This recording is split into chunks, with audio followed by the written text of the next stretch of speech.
There's a tremendous number of memories being at the co-op.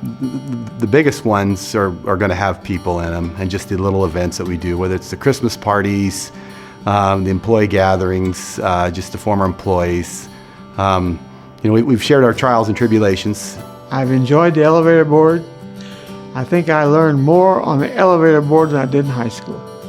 I've been on several boards in my lifetime. I felt like I probably enjoyed this board probably better than the others. My father was also a board member from 1986 to 1996, and growing up with him on the board, you gain bits and pieces even though you're young at the time of following what's going on. And it's neat to see how the evolution of the elevators move forward, and being a part of that later in years is really memorable and it means a lot.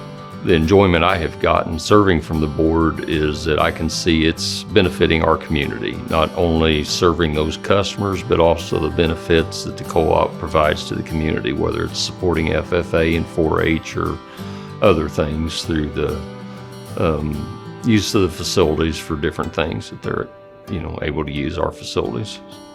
I guess my favorite memories are two things. How much the elevator has grown since 1986 when we started out with 2 facilities. Now we have 9 plus this building here in our offices. One thing comes to mind is all the good friends I met and became close friends with, and that was only due to the time I served on the board. And that's the thing I probably cherish most. Probably the biggest thing that stood out for me is my son had an accident down there. Really bothered me. But the co-op did a really good job of taking care of him, and that still gets to me. They came to the hospital just about every day, somebody did. And during the hospital, my son was in the hospital in intensive care, and the annual meeting went on, and Karen Vossi actually brought a plate of food from that meeting down there. It just meant a lot. It was good. All the good people that I've got to work with, the good customers I've met. I love people. That's just the way I am. I'm very glad that I've got to be an employee of Ursa Farmers Co-op. I very much enjoyed my time. You did good. Well, thank you. You're done. Now, what do you want me to sell? All right, what do you give for it? Give me 25 and now 30, now 5. So they used to have a free fall convention at Quincy.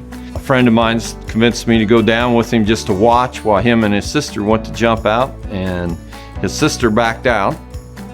And the last plane that went out, I went up with them, and we jumped out. And a key factor of if you're doing tandem jumping is that you go with somebody bigger than you. And I didn't. I went with a smaller guy, and when we was coming in for landing, he wasn't stronger than me, and we made a hard turn and barely cleared. We were supposed to land inside a little area that had a fence around it, and had to raise my feet to clear the fence. And I landed on a pickup and smashed the hood of the pickup. And the first person I seen when I got up was Kent Dietert, who was a board director. And he says, "You silly fool." He says, "Harvest is in 3 weeks and you're jumping out of planes." And then the guy the pickup that I landed on ended up being my future brother-in-law, and I hadn't met my wife yet. But the first time I met her, I was telling her a story about jumping out of a plane and landing a pickup, and "You're the one!"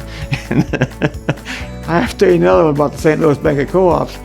We went to a lot of meetings down there, and they were very interesting. But I knew of things to do at home, and I knew of other things to do, and one day we were in a bank meeting down there, and I fell asleep. Well, what do you think the rest of the board did? They got up and left me sitting in the chair. And here I sat, I was snoring, and when they come back and got me, Norm Briscoe, my friend, a very good friend, he says, "Dietert, we're leaving." Well, shoot, they was already out of the darn building. Bunch of darn guys. But we had a lot of fun. When I first began, I went to Meyer.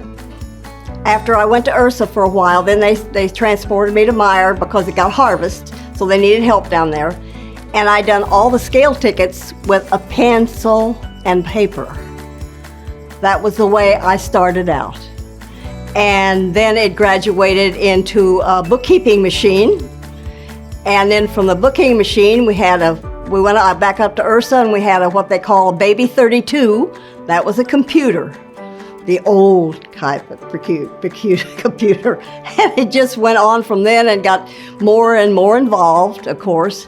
And it was just a lot of change. There was a lot of change.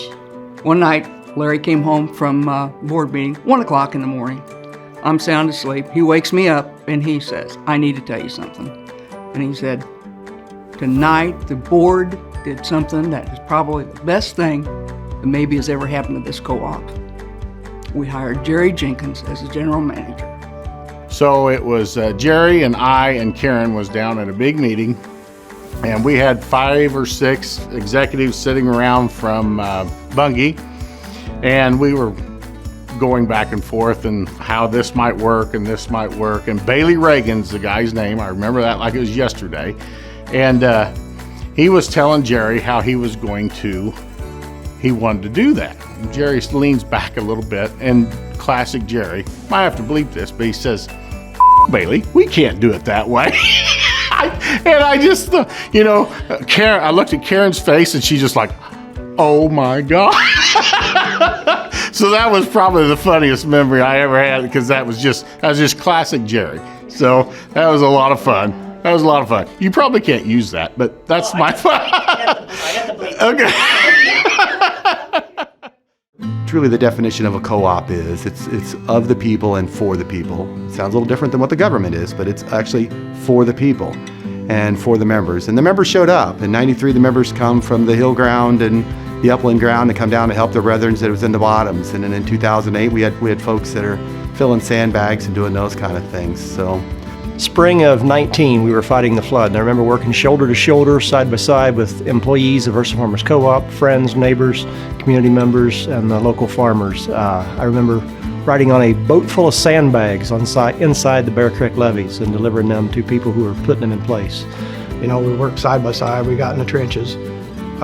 We done what was necessary to do, no matter what your job title was. We got down and got it done. And we loaded barges. We brought barges through the break in the levee. We brought barges through there. We loaded them on the elevator side, pushed them back out. We done what it took to do. Well, we worked in places that most people wouldn't even work when we had flood and stuff to clean up and stuff, and everybody just pitched in, and it's just kind of like family. During the previous flood, my husband was worked down there quite a bit trying to save the river, and he always said he wished he could have skied across his 80 down there. And so in 2008, we took the kids and went down there with our boat. First we viewed all the buildings, and then he got out and skied. And then I said, "So what do you think?" He said, "It's not any different than skiing in the river. We just let the kids do it and have the chance." And people did see us along the road and called the conservation police, but that's probably one of the best tickets my husband say best money he's ever spent. So the memory I had was in 1993 during the flood. I worked at Ursa, and then I helped out Meyer to help do the trucks, get the grain out of the elevator, and weigh trucks and everything. And I said it was just like a war zone. We had helicopters landing on the blacktop, soldiers running around everywhere. Had one soldier come in the office, and he had got sand in his eyes, and tried to help him.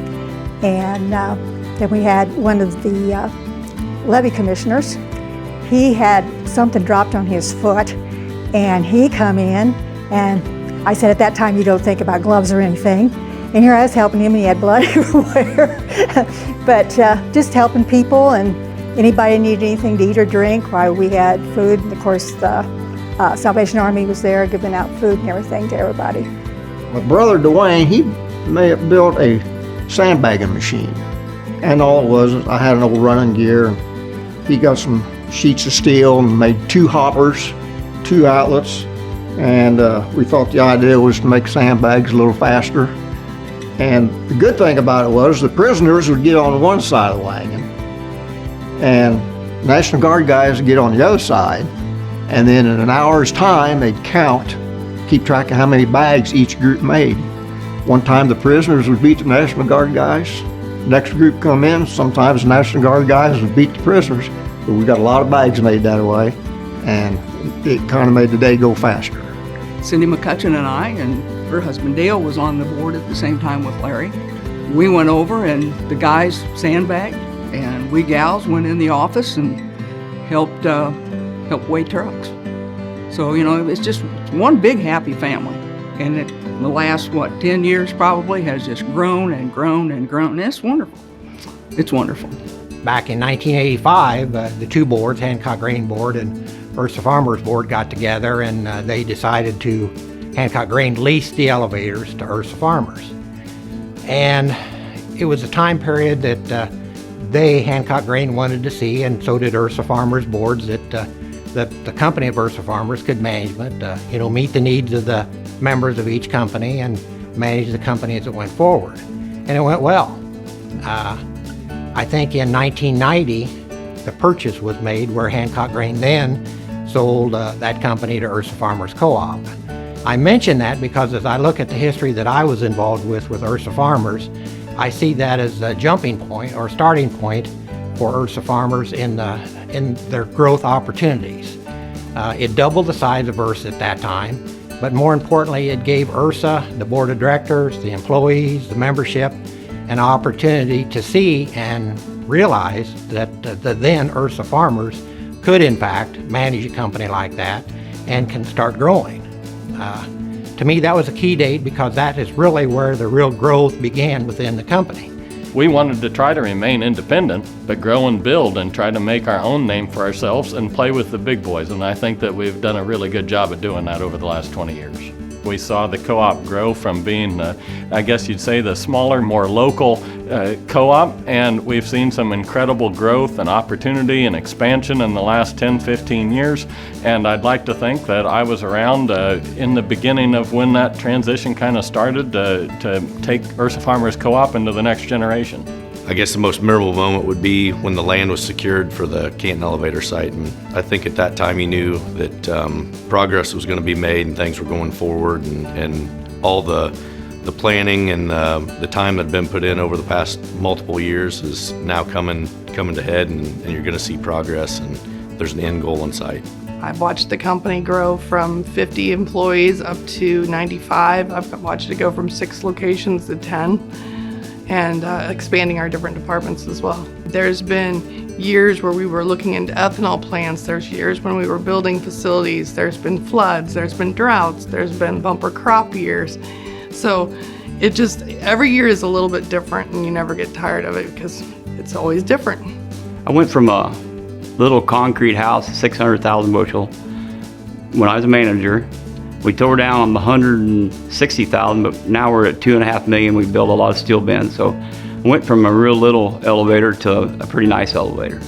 I've been a co-op member since I was in high school, buying feed for cattle and sheep and delivering grain to the Meyer facility when the lines was well past 10 and 11 o'clock at night, just getting the grain there. So what have I seen? I've seen increased in speed and efficiency of digesting an even bigger crop than what we could grow in the 80s to now, and the bushels that can be handled by the same number of people or even less people at a given time. So we have definitely increased capacity to receive in the amount of time that I've been paying attention. Me being from just a small town guy and been in the elevator business that long, I have never seen a business grow so quickly in a short time period. It's just amazing to me how it can happen, and it's I guess it's a testament to all the people at Ursa. I'm happy about everything. It's nice to see people that like to work together and will work together on both sides of the river. We're one of the Cadillacs, I think.